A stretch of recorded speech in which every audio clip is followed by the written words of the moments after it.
एक पिता जो अपने बच्चों के लिए वो हर काम करता है जिससे उसके बच्चे तरक्की कर सके, लेकिन जब वो सुख का दिन आता है और जब वो बच्चे उसे छोड़कर चले जाते हैं तो उस पिता की दर्द समझिए। ठीक इसी प्रकार कोलकाता की निर्भया के साथ हुआ।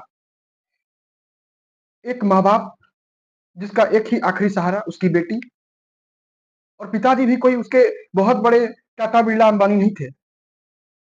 बेहद गरीब परिवार से लड़की थी जिसके पिताजी यूनिफॉर्म बेचा करते थे, बच्चों के यूनिफॉर्म बेचकर अपनी बेटी को पढ़ाए।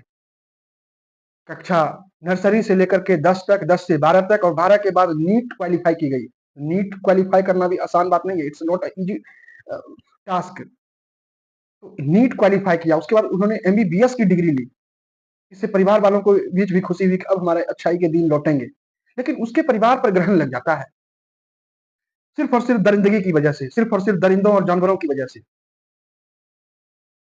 एक लड़की जो 36 घंटों से काम कर रही थी, पिछले 36 घंटे से as a training doctor, she is working on the hospital and the name of that hospital is RG Kar hospital in Kolkata. इतनी अमानवीय हरकत की गई, इतनी गलत, क्या कहें इसको, तो डिफाइन नहीं कर सकते हैं ऐसे चीजों को। मतलब इतनी बदसलूकी की गई उसके शरीर के साथ जालिमों द्वारा कि उसके पैर की हड्डी तक तोड़ दिए गए, आंखों के अंदर चश्मे के शीशे चुभ हो दिए गए। बीच बचाव कर रही थी, हर कोई अपना आखिरी सांस तक बचना चाहता है, लेकिन उन दरिंदों को शर्म नहीं आया।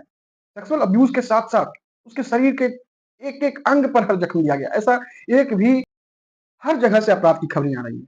देश का एक ऐसा कोई हिस्सा नहीं बच रहा है जहां से अपराध की खबरें नहीं आ रही है। हर रोज ऐसी खबरें आप न्यूज पेपर, टीवी चैनलों में देखते हैं। पूरे इंडिया में प्रोटेस्ट हो रहा है इनके लिए, और हम भी सरकार से न्याय की मांग करते हैं। सीबीआई के हाथों में केस सौंप दिया गया है। अब देखिए सीबीआई क्या करती है। शुरुआत में तो ये बताया गया कि ये कोई अपराध नहीं है, ये आत्महत्या है। अब बताइए, आपकी कोई आत्महत्या करता है तो क्या अपने आंखों के अंदर शीशे चुभा लेंगे, अपना पैर तोड़ लेंगे, अपनी रिंग फिंगर की उंगलियां तोड़ लेंगे, पूरे शरीर पर जख्म दे देंगे? ऐसे बोलने वालों को तो थोड़ा शर्म आता उस समय।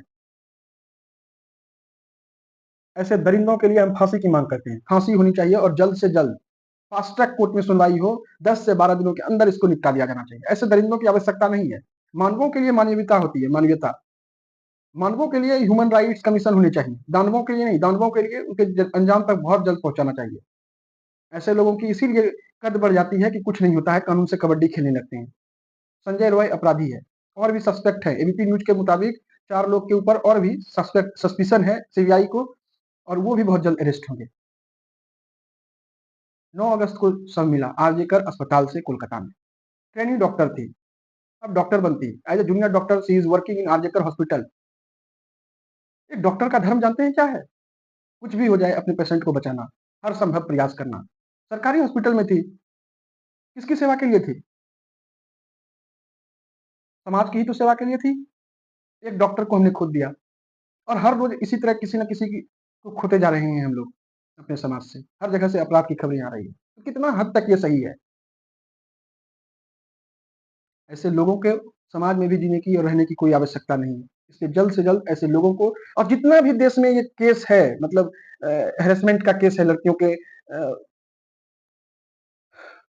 मतलब तमाम जितने भी दरिंदे हैं इस किस्म के, जिन लोगों के ऊपर इस तरह के केसेस हैं, उन सब को निपटारा मिलना चाहिए। और देश की उन तमाम जितने भी लोगों के साथ इस प्रकार का अपराध हुआ है, उनको न्याय मिलना चाहिए। सारे लोगों का अधिकार है सर न्याय, क्योंकि आपने प्रियम्बल में भी कह रखा है, आपने कॉन्स्टिट्यूशन में भी कह रखा है, justice of social, political, economic. तो सोशल जस्टिस दो ना सर, जल्द से जल्द दो। Justice delay is injustice. देरी करके जस्टिस दोगे तो उसे क्या फायदा है? आप जल्द से जल्द उसको सजा मिलना चाहिए, और कोलकाता की निर्भया की आत्मा को शांति मिले, उनके परिवार को भगवान इस दुख की घड़ी में दुख को सहने की सौहार्द दे, शक्ति दे। ओम शांति।